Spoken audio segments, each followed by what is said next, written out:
సామాన్యులకు gold rate దడపుట్టిస్తుంది. వరుసగా రెండో రోజు బంగారం ధర పెరిగింది. నిన్న ఇవాళ కలిపి 880 రూపాయలు పెరిగింది పుత్తడి ధర.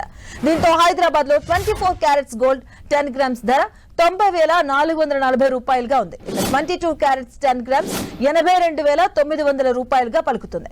ఇక గోల్డ్ రూట్ లోనే సూపర్ స్పీడ్ తో సిల్వర్ దూసుకుపోతుంది. ఇవాళ హైదరాబాద్ లో కిలో వెండి ధర 1,14,000 రూపాయలుగా ఉంది.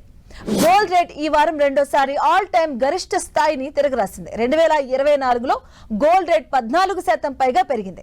గత 2 నెలల్లో గోల్డ్ రేట్ 14 సార్లు ఆల్ టైమ్ గరిష్ట స్థాయిలను తాకింది. ఇక పెరుగుతున్న ఆర్థిక ఆందోళనలు, ప్రపంచ అనిశ్చితులతో ఇన్వెస్టర్లు ప్రత్యామ్నాయ పెట్టుబడిగా గోల్డ్ ఎంచుకుంటున్నారు.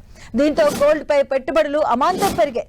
దీంతో అంతర్జాతీయ మార్కెట్లో ఔన్స్ గోల్డ్ $3,040గా ఉంది. ఇక బంగారం ర్యాలీకి అనేక కారణాలున్నాయని మార్కెట్ అనలిస్టులు చెబుతున్నారు. బలహీనమైన యుఎస్ డాలర్ గోల్డ్ సెంటిమెంట్ ను మరింత స్ట్రాంగ్ చేసింది. డాలర్ సూచిక 5 నెలల కనిష్ట స్థాయికి పడిపోవడంతో అంతర్జాతీయ కొనుగోలుదారులకు బంగారం మరింత ఆకర్షణీయంగా మారింది. ట్రంప్ టారిఫ్ వార్ తో కూడా ఇన్వెస్టర్లు సురక్షితమైనటువంటి గోల్డ్ డిమాండ్ ను మరింత పెంచింది. భౌగోళిక రాజకీయ ఉద్రిక్తతలైన గాజాలో ఇజ్రాయెల్ వైమానిక దాడి, కొనసాగుతున్న వాణిజ్య వివాదాలు, ఇక middle east tension gold rates ను మరింత పెంచుతున్నాయి. ఇక ఇవాళ వెలువడే యుఎస్ ఫెడ్ నిర్ణయాలు సైతం గోల్డ్ పై ప్రభావం చూపుతున్నాయి.